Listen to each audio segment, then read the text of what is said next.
ازيكم يا جماعة عاملين ايه؟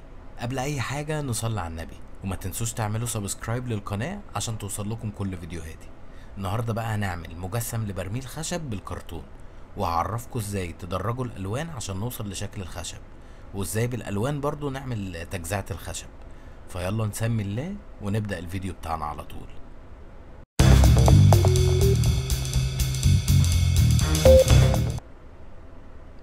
اول حاجة جبت ازازة مية معدنية بلاستيك، وقطعت الجزء اللي في النص اللي فيها، وجبت قطعة كرتون زي اللي انتوا شايفينها دي، وقمت متنيها بنفس المنظر، وهقوم بقى مديها وش غيرة كده، وهنقوم لازقينها على الازازة من النص طبعا. وبعدين جبت قطعة كرتون تانية اصغر منها في الحجم شوية، وبرضه هقوم مديها غيرة، وبرضه متنيها بنفس المنظر، وهنقوم لازقينها في النص.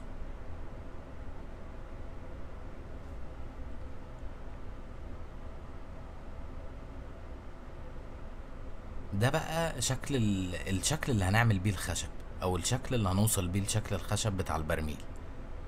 التسطير ده سنتي. هبتدي بقى اجيب القطر واقطع، بس مش هقطع اللي هو قطع خالص، اقطع عشان تتنى معايا بس. هتشوف المنظر دلوقتي. بصوا، اللي هو بتتنى بس ما اتقطعتش خالص يعني. هاجي بقى من تحت ومن فوق، هعمل كده تمانيات، تمانيات رفيعة يعني.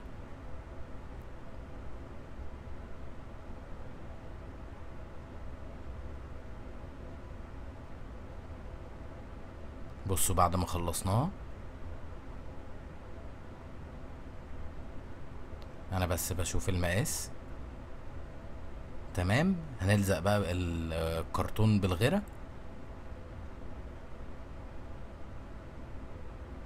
وبعدين نلزق في الازازة على طول.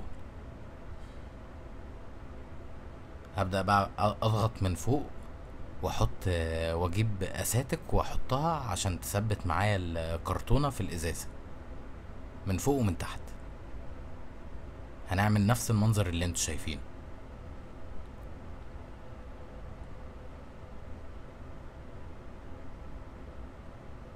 خلاص كده بقى الغيرة نشف. هفك بقى الاساتك دي خالص، ونخش على اللي بعده. دول قطعتين كرتون عملتهم عشان اعمل القاعدة بتاعت البرميل، وعشان اعمل الغطا. الاول هنلزق القاعدة. حطيت الغيرة على على الكرتون يعني، وقمت ايه، ابتديت الزق القاعدة، ومن جوه برضو عشان زيادة تأكيد للزق. نعمل بقى الغطا. زي ما انتم شايفين انا بستخدم الدايرة بس عشان ايه، اعمل الغطا. هنعمل نفس اللي انا بعمله بالظبط كده. انا جايب شريط الكرتون اهو، وبعدين هجيب الدايرة بتاعتي وابتدي ارسم على الشرايط اللي احنا قطعناها الدايرة بالقلم الرصاص كده،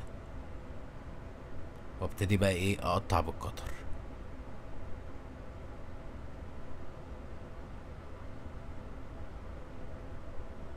خلاص قطعنا الغطا. هبدأ بقى اقلبهم كده زي ما انتم شايفين بنفس المنظر عشان نلزق بالغيرة.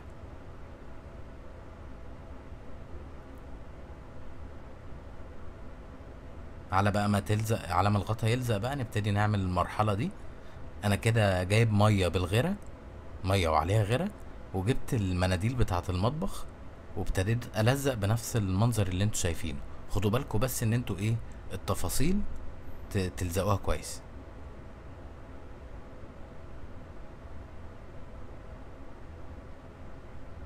دي مية بالغيرة.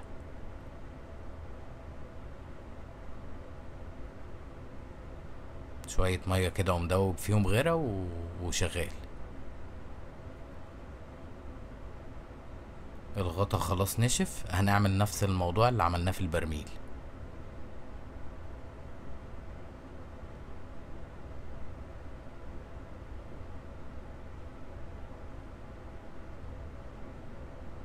موضوع سهل ومش بياخد وقت.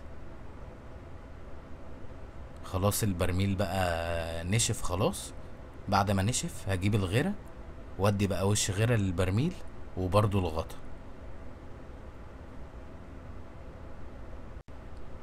وهسيبهم لحد ما ينشفوا. نبدأ بقى نعمل الايد بتاعة الغطا. رسمت الايد على قطعة كرتون وقطعتها بالقطر. هنبدأ نعمل زي ما عملنا في البرميل والغطا، برضو مية الغيرة هنلزق عليها المنديل زي ما انتوا شايفين، ولما تنشف هنقوم مدينهم وش الغيرة. هنا يعني انا خلاص اديتهم وش الغيرة وكله تمام.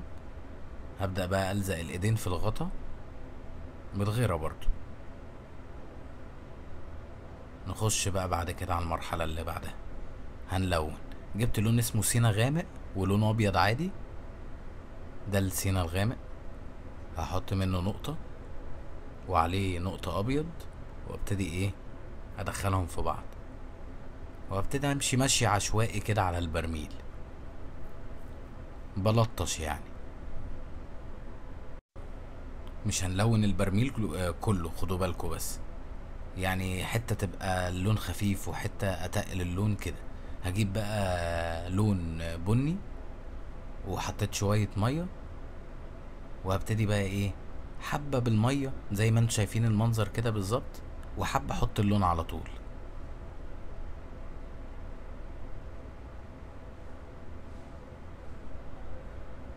زي ما انتوا شايفين اهو تلطيش، وبدخل اللونين في بعض برضو، يعني حبة احط اللون على طول على البرميل، وحبة احط اللون في المية وبعدين الون.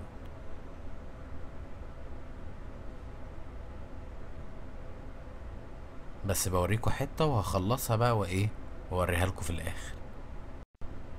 دي بقى تاني طبقة في تدريجة الالوان اللي هتوصلنا للون الخشب او شكل الخشب يعني. دي ينفع بقى تتعمل مقلمة للاطفال، تتعمل ليهم برضو يحطوا فيهم حاجاتهم الصغيرة كده يعني.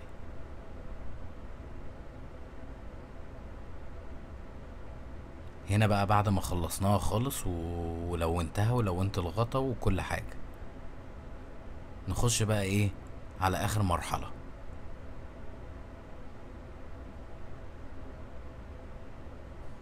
هجيب برضو نفس اللون البني واحط شوية مية برضو على جنب كده، واحط على اللون البني اسود عشان نغمق بقى اللون شوية. انتوا لو بقى عندكوا فرشة كمان ارفع من دي هتبقى احسن معاكوا، كل ما الفرشة كانت ارفع كل ما الموضوع بقى احسن. زي ما انتوا شايفين انا ماشي ازاي، وبحاول اعمل الثمرة بتاعت الخشب.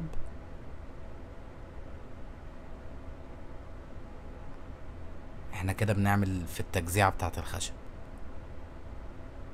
وبرضو حبة بحط اللون على طول، وحبة برضو بحط اللون في المية وبعدين اشتغل بيه برضو بشكل ايه. بس اتفرجوا على خشب الاول، يعني حاولوا تتفرجوا على شكل خشب فعلا الاول عشان توصلوا لشكل حلو.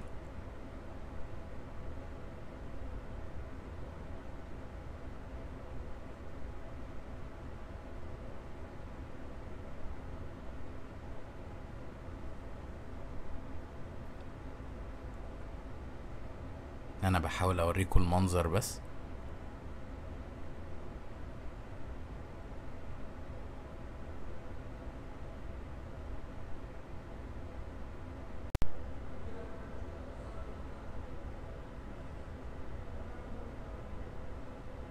وخلاص كده احنا شبه وصلنا لنهاية الفيديو بتاعنا يعني خلاص. فيعني يا رب تكونوا استفدتوا من الفيديو والفيديو عجبكم فعلا. ولو الفيديو عجبكم بقى ما تنسوش السبسكرايب واللايك واحلى كومنتات، انا عايزكم تبسطوني. وان شاء الله اشوفكم قريب قوي في فيديو جديد على خير يا رب. سلام.